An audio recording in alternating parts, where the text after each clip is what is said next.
बिस्मिल्लाहिर्रहमानिर्रहीम। अस्सलामुअलैकुम अज़ीज़ तलबा। Principle of electrical engineering ET 115। इसका हम चैप्टर नंबर 1 स्टार्ट करते हैं। चैप्टर का नाम है electric current and ohm law. Chapter का जो पहला टॉपिक है वो है इलेक्ट्रॉन थ्योरी। इस थ्योरी के मुताबिक हर वो चीज़ जिसका कुछ ना कुछ वज़न हो और वह जगह घेरती हो इसे मादा कहते हैं। मादा 3 हालतों में पाया जाता है: ठोस, माया और गैस। मादा जो है वो छोटे छोटे ज़रात से मिलकर बनता है। इन ज़रात को हम मॉलिक्यूल्स कहते हैं। मॉलिक्यूल मज़ीद छोटे छोटे ज़रात से मिलकर बनते हैं जिन्हें हम एटम कहते हैं। एटम को इसके बुनियादी ज़रात इलेक्ट्रॉन, प्रोटॉन और न्यूट्रॉन में हम तकसीम कर सकते हैं। इस तरह ये ज़रात एटम के अंदर एक ख़ास तरतीब से पाए जाते हैं जिसे हम एटॉमिक स्ट्रक्चर कहते हैं। अब एटॉमिक स्ट्रक्चर के बारे में देखते हैं। दूसरा जो टॉपिक है वो है एटॉमिक स्ट्रक्चर, यानी एटम की साख्त किस तरह की होती है। एटम के जो बुनियादी ज़रात हैं इलेक्ट्रॉन, प्रोटॉन, न्यूट्रॉन, ये एटम के अंदर एक ख़ास तरतीब से पाए जाते हैं। एटम का एक सेंट्रल पोर्शन होता है जिसे हम न्यूक्लियस कहते हैं। न्यूक्लियस के अंदर प्रोटॉन और न्यूट्रॉन मौजूद होते हैं, ठीक है जी। और इस न्यूक्लियस के बाहर मुख्तलिफ मदार होते हैं और इन मदारों में इलेक्ट्रॉन आज़ादाना हरकत करते हैं। इस तरह ये जो हमारे पास स्ट्रक्चर बनता है इसे हम एटॉमिक स्ट्रक्चर कहते हैं। हमेशा ये चीज़ याद रखें कि प्रोटॉन पर पॉजिटिव चार्ज होगा और इलेक्ट्रॉन पर नेगेटिव चार्ज होगा, और ये दोनों तादाद में भी बराबर होते हैं। यानी जितने किसी एटम के अंदर प्रोटॉन होंगे उतने ही उसके बाहर मदारों में हरकत करने वाले इलेक्ट्रॉन होंगे। इसके बाद जो है वो इलेक्ट्रॉन्स को देखते हैं कि जो इलेक्ट्रॉन जो है एटम के अंदर वो किस तरह के होते हैं। इलेक्ट्रॉन्स के ऊपर नेगेटिव चार्ज होता है और ये वज़न में हल्के होते हैं। इनका जो मास है वो हाइड्रोजन एटम का 1/1837 गुना होता है, ठीक है। और इनका जो मास है वो बराबर होता है 9.107 ज़रब 10 की पावर -31 किलोग्राम के बराबर होता है। ये एक इलेक्ट्रॉन का मास होता है किलोग्राम के अंदर, ठीक है। इस तरह जो इलेक्ट्रॉन का रेडियस होता है वो 1.9 ज़रब 10 की पावर -19 मीटर होता है। इस m से मुराद है मीटर। इसके बाद प्रोटॉन्स आ जाते हैं। प्रोटॉन्स जो है इन पर पॉजिटिव चार्ज होता है, ठीक है। और ये जो चार्ज होता है ये इलेक्ट्रॉन के चार्ज के बराबर होता है, ठीक है। और तादाद में भी प्रोटॉन्स और इलेक्ट्रॉन्स किसी भी एटम में बराबर होते हैं। प्रोटॉन का जो मास होता है वो 1837 गुना इलेक्ट्रॉन के मास से ज़्यादा होता है, यानी कि प्रोटॉन 1837 गुना भारी होता है इलेक्ट्रॉन से, ठीक है। इसके बाद आ जाता है न्यूट्रॉन। न्यूट्रॉन जो है वो एक न्यूट्रल ज़र्रा है और इसके ऊपर कोई चार्ज नहीं होता। ये याद रहे कि न्यूट्रॉन जो है वो भी न्यूक्लियस के अंदर पाया जाता है, ठीक है। और ये वज़न में प्रोटॉन के बराबर होते हैं। इसके बाद जो है इलेक्ट्रॉन शेल देखते हैं। इलेक्ट्रॉन शेल क्या होते हैं।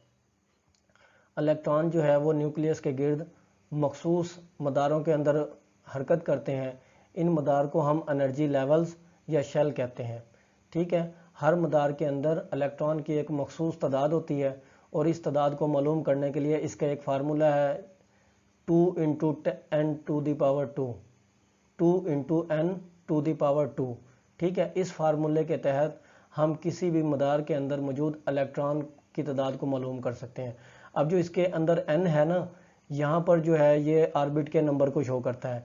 जैसे नीचे देखें, number of electron in K shell, यानी कि जो सबसे पहला शेल है उसका नाम K है। K शेल में जो इलेक्ट्रॉन की तादाद है वो क्या किसके बराबर है, 2 × 1⁻² = 2, ठीक है। n की जगह मैंने क्या पुट किया है, 1 पुट किया है। क्यों? क्योंकि मदार नंबर 1 है, शेल नंबर 1 है, ठीक है। इसी तरह अगर जो शेल होता है उसे हम L शेल कहते हैं।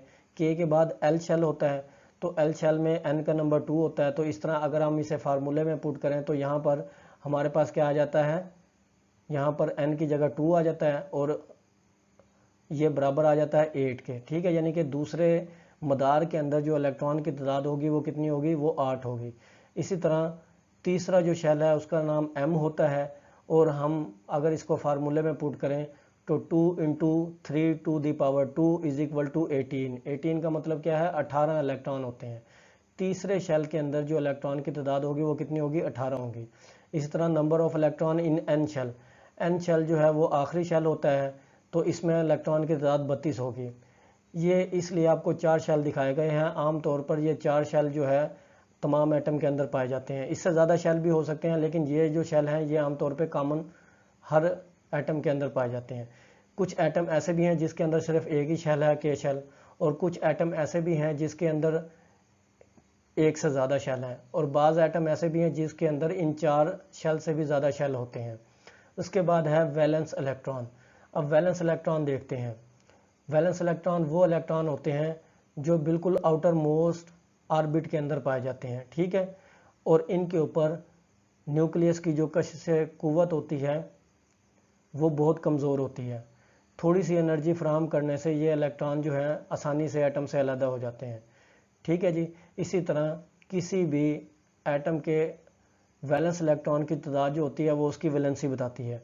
वैलेंसी क्या होती है? किसी भी एक एटम की इलेक्ट्रॉन देने की सलाहियत या किसी दूसरे एटम से इलेक्ट्रॉन लेने की सलाहियत जो है उसको हम वैलेंसी कहते हैं। वैलेंसी से हमें यह पता लगता है कि ये एटम कितने इलेक्ट्रॉन दे सकता है और किसी दूसरे एटम से कितने इलेक्ट्रॉन जो है ये ले सकता है, इसे हम वैलेंसी कहते हैं। इसके बाद हम फ्री इलेक्ट्रॉन देखते हैं। जैसा कि मैंने बताया आपको कि किसी भी एटम के आखिरी शेल में जो इलेक्ट्रॉन होते हैं वो आज़ादाना हरकत कर रहे होते हैं, यानी वैलेंस इलेक्ट्रॉन जो होते हैं वो क्या करते हैं, आज़ादाना हरकत करते हैं, और उन्हें थोड़ी सी एनर्जी फराहम करने से वो एटम से अलग हो जाते हैं। इसकी मेन वजह क्या होती है? मेन वजह यही होती है कि न्यूक्लियस की जो कशिश कुव्वत जो होती है इन इलेक्ट्रॉन के ऊपर बहुत कम होती है, इसीलिए थोड़ी सी एनर्जी फराहम करके इन इलेक्ट्रॉन को हम एटम से अलग कर सकते हैं, ठीक है।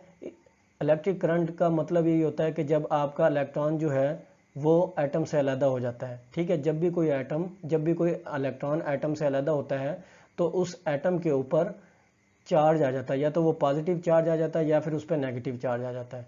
तो इसीलिए फ्री इलेक्ट्रॉन का जिक्र यहाँ पर इसलिए किया गया है कि किसी भी वैलेंस इलेक्ट्रॉन के अंदर जो आज़ादाना घूमता हुआ इलेक्ट्रॉन जो होता है उसे हम फ्री इलेक्ट्रॉन कहते हैं, और थोड़ी सी एनर्जी फराहम करने से इस इलेक्ट्रॉन को हम एटम से अलग कर लेते हैं, ठीक है।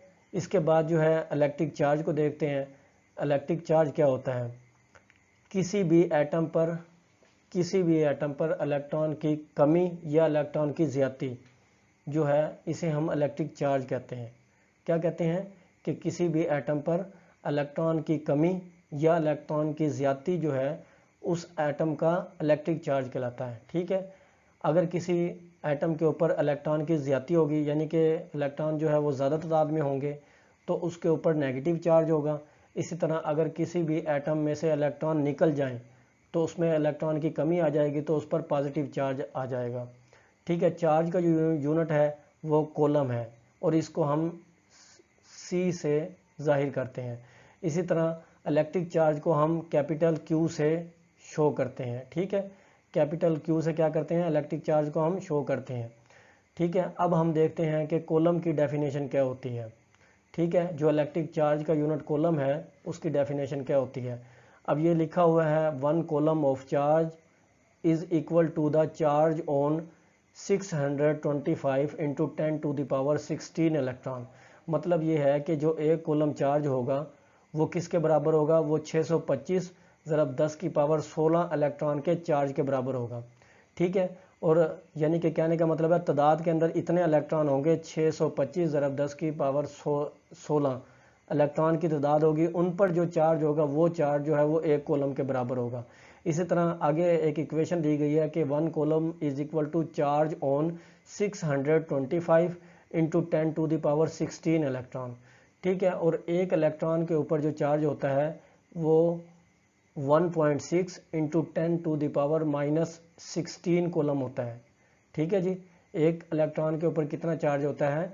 किसी भी एक इलेक्ट्रॉन के ऊपर 1.6 इंटू 10⁻19 कूलम जो है वो चार्ज एक इलेक्ट्रॉन के ऊपर होता है।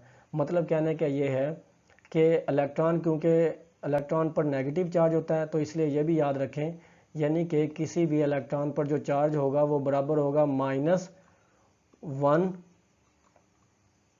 -1.6, ठीक है, इंटू 10⁻19, ये -19 बनता है हमारा। इतने कॉलम जो होगा वो एक इलेक्ट्रॉन पर चार्ज होता है, ठीक है। -1.6 × 10⁻⁻19 कॉलम जो चार्ज है वो एक इलेक्ट्रॉन का चार्ज होता है। और इलेक्ट्रॉन की तादाद कितनी है? 625 × 10⁻16 इलेक्ट्रॉन। इतने इलेक्ट्रॉन के चार्ज को अगर आप इकट्ठा कर लेंगे तो वो एक कॉलम चार्ज बन जाएगा। इस लेक्चर में इतना ही। नेक्स्ट वीडियो के लिए इजाज़त दीजिए। अल्लाह हाफिज़। Thank you very much.